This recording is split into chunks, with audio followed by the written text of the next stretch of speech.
नमस्कार छात्रों, मेरे YouTube चैनल में आज आपका मैं फिर एक बार स्वागत करती हूँ। आज हम पाठ क्रमांक 4 शब्द संपदा का अभ्यास करेंगे। देखिए, इस पाठ के लेखक है डॉक्टर सूर्य नारायण रणसुभे। लेखक डॉक्टर सूर्य नारायण रणसुभे भाषा के विकास और उसके महत्व के बारे में इस पाठ में हमें बता रहे हैं। भाषा के कारण ही मानव संस्कृति का विकास संभव हो सका है। भाषा सार्थक शब्दों का संयोजन है और भाषा में शब्दों का बहुत महत्व है। शब्द मनुष्य को ज्ञान से जोड़ते हैं, मनुष्य को एक दूसरे से जोड़ते हैं, हंसाते हैं, प्रेरणा देते हैं और भाषा की समृद्धि के लिए वाचन आवश्यक है। इसके लिए हमें शब्दकोश पढ़ना भी चाहिए और इससे हमारी शब्द संपदा बढ़ती है। इस तरह से डॉक्टर सूर्य नारायण रणसुभे इन्होंने हमें इस पाठ के बारे में बताया है। तो देखिए छात्रों, आपको पहले इस पूरे पाठ का प्रकट वाचन कर लेना है और फिर बाद में ध्यान से यह वीडियो सुनना है। देखिए, आदिम अवस्था, आदिम मतलब बहुत आदि काल में हमारे आधुनिक मनुष्य तक या मनुष्य से आधुनिक मनुष्य तक का जो विकास यात्रा का जो रहस्य है वो किस में है। तो अधिकांश लोग इसका उत्तर देते हैं कि अन्य प्राणियों की तुलना में मनुष्य का विकसित मस्तिष्क मतलब हमारा जो सर है, तो इस पूरी प्रगति व संस्कृति के मूल में है। लेकिन यह उत्तर अपूर्ण है। पूर्ण उत्तर यह है कि मनुष्य की प्रगति हुई क्योंकि इस मस्तिष्क ने भाषा की खोज की। देखिए, भाषा ही सभी प्रगति की जड़ में है और दुनिया की सभी ज्ञान शाखा मतलब जितने भी विषयों का आज तक विकास हुआ है वो भाषा के कारण ही हुआ है। अगर मनुष्य को भाषा नहीं आती तो वो अपने जो अनुभव है वो व्यक्त नहीं कर पाता। इसीलिए भाषा का महत्वपूर्ण स्थान है। भाषा का अर्थ है सार्थक शब्दों का व्यवस्थित क्रमबद्ध संयोजन। देखिए, जब हम बोलते हैं तो हम ऐसे शब्द बोलते हैं जो दूसरों को समझ पाए, तो उसे सार्थक शब्द कहते हैं। और हमें कैसे बोलना चाहिए, जो हम पूर्ण वाक्य बोलते हैं तो उस वाक्य में हर एक शब्द का क्रमबद्ध संयोजन अच्छी तरह से हमें कर लेना चाहिए। मतलब पहले कौन सा शब्द बोलना है, बाद में कौन सा बोलना है। तो इस तरह से इसका सार्थक शब्दों का जो व्यवस्थित क्रमबद्ध संयोजन होता है उसे भाषा कहते हैं। तो यह जो शब्द का संसार है बड़ा विचित्र है। देखिए, शब्दों में बहुत ताकत होती है। शब्द ही मनुष्य को ज्ञान से जोड़ते हैं। मतलब हमारा ज्ञान किससे बढ़ता है? शब्दों से ही बढ़ता है। शब्द ही मनुष्य को शब्द से या मनुष्य से जोड़ते हैं और शब्द ही मनुष्य को मनुष्य से तोड़ते भी है। अगर आप अच्छी तरह से बोलोगे तो आप में मित्रता हो सकती है और अगर आप अच्छी तरह से नहीं बोलोगे, शब्द अच्छे नहीं आप इस्तेमाल करोगे तो आप में कभी आप मित्रता नहीं कर सकते। विज्ञान की दृष्टि से तो अक्षर ध्वनि के चिन्ह है, निर्जीव है मतलब प्राणहीन है, लेकिन मनुष्य ही तो उन्हें अर्थ देता है, जीवंत बनाता है, जीवित बनाता है और फिर शब्द जीवंत हो जाते हैं और फिर उनमें मनुष्य के विविध स्वभाव गुण आने लगते हैं। अभी मनुष्य के बहुत सारे स्वभाव होते हैं, बहुत गुण होते हैं, उतने ही शब्दों के स्वभाव के नमूने भी है। जैसे कि देखिए, कुछ शब्द हमें हंसाने का काम कराते हैं और कुछ शब्द हमें रुलाने का भी काम करते हैं। और हमेशा ऐसे भरपूर जो शब्द है जो हमेशा दूसरों को तकलीफ मतलब परेशानी देते हैं और कुछ शब्द ऐसे होते हैं कि हम उसका उच्चारण ही करें तो हमारा मन या सामने वाले का मन व्यथित मतलब दुखी हो जाता है। तो कुछ ऐसे शब्द होते हैं जो हमें बार बार बोलना अच्छा नहीं लगता।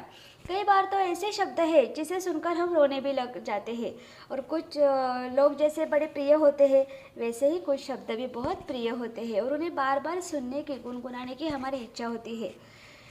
कुछ शब्द हमें धोखा देते हैं, धोखा देने वाले होते हैं।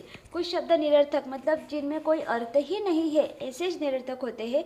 तो दूसरी तरफ कुछ शब्द ऐसे हैं जो बहुत ही सज्जन मतलब बहुत ही अच्छे, सात्विक, सभ्य और सुसंस्कृत मतलब उनमें सब अच्छे गुण ये जो होते हैं वैसे शब्द होते हैं। कुछ शब्द हमें निष्क्रिय बना देते हैं मतलब कृतिहीन। जैसे कि देखिए, यह एक वाक्य है, कुछ मत करो, भाग्य में है वह तो मिल ही जाएगा। नहीं है मतलब क्या कि हमें नहीं मिलेगा, तो ऐसा नहीं है। न्यूटन ने क्या कहा है, देखिए, किसी भी काम की सफलता के लिए 90% परिश्रम हमें चाहिए, 5% बुद्धि चाहिए और 5% संयोग की ज़रूरत होती है। मतलब हमें 90% परिश्रम ही करना है, मेहनत करनी है, 5% हमें अपनी बुद्धि का इस्तेमाल करना है और 5% हमारा जो संयोग है उसमें हम कितना हमारा सहयोग देते हैं, सहकार्य करते हैं, तो वो उस पर वह जो ज़रूरत है सहयोग की वहाँ पर वो होती है।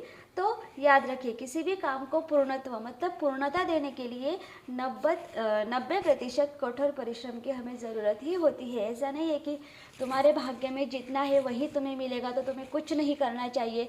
तो ऐसे शब्द हमें निष्क्रिय करते रहते हैं और मतलब कृतिहीन करते रहते हैं। उन्हें हमें अपने जीवन के व्यवहार से ही बाहर निकाल देना चाहिए। कुछ भाषाओं के शब्द किसी भी अन्य भाषा से मित्रता कर लेते हैं। देखिए, जैसे हम कैसे एक दूसरे में घुल मिल जाते हैं, मित्रता कर लेते हैं, तो ऐसे कुछ शब्द है वो अन्य भाषा में घुल मिल जाते हैं, मित्रता कर लेते हैं और उन्हीं में से एक भी बन जाते हैं। जैसे आपके मित्रों में से कुछ ऐसे होते हैं और कुछ ऐसे शब्द होते हैं कि वो औरों से मित्रता ही नहीं कर पाते। शब्दों का भी ऐसा ही स्वभाव होता है जैसे मनुष्य का है। विशेषकर अंग्रेजी भाषा के कुछ बहुत सारे ऐसे शब्द हैं कि जिस किसी प्रदेश में गए वहाँ की भाषाओं में वो घुल मिल गए हैं। देखिए, आज भी हम हमारे दैनंदिन जीवन में, दैनंदिन भाषा में बहुत सारे अंग्रेजी शब्दों का वापर करते हैं। जैसे देखिए, बस, रेल, कार, रेडियो स्टेशन आदि।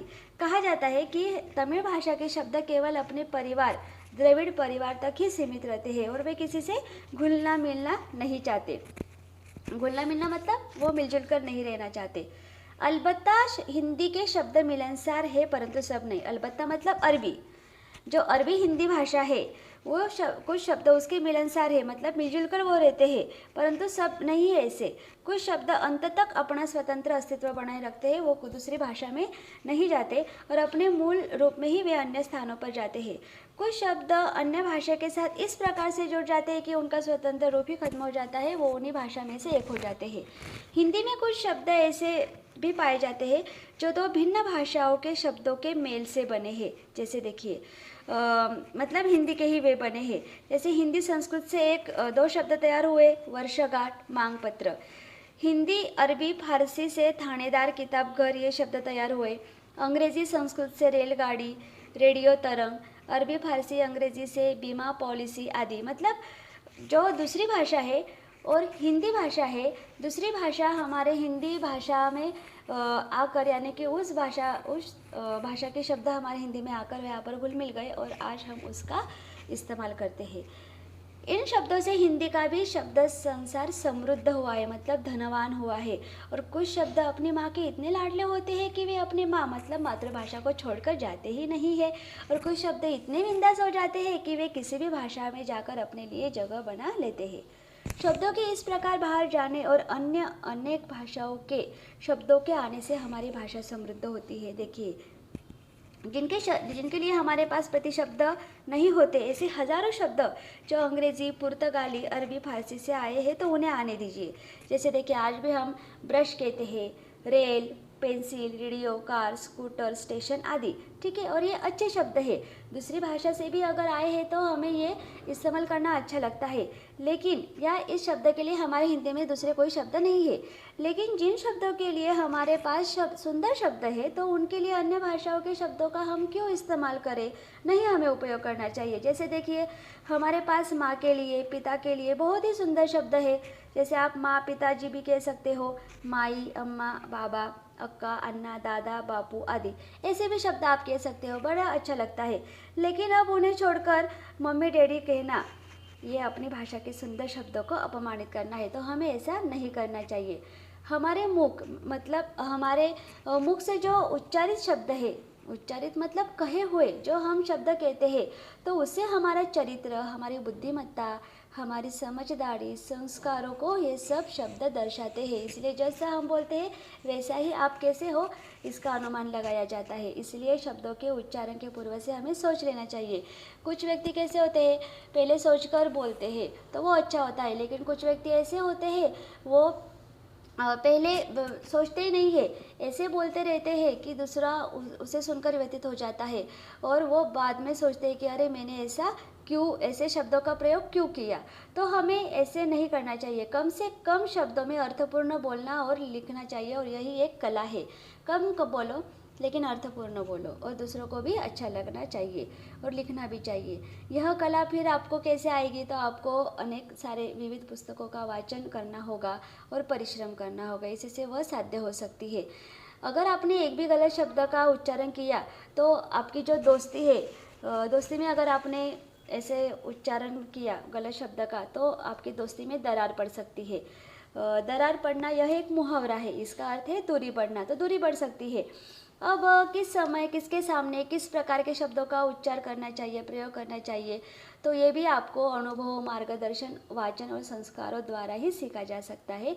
इसीलिए सुंदर, उपयुक्त और अर्थमय शब्दों में से जो वाक्य परीक्षा में लिखे जाते हैं उस कारण ही आपको तो अच्छी श्रेणी प्राप्त होती है।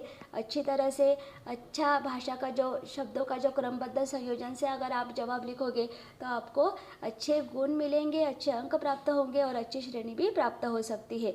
तो आपको उपयुक्त और अर्थपूर्ण शब्द का ही उपयोग करना चाहिए।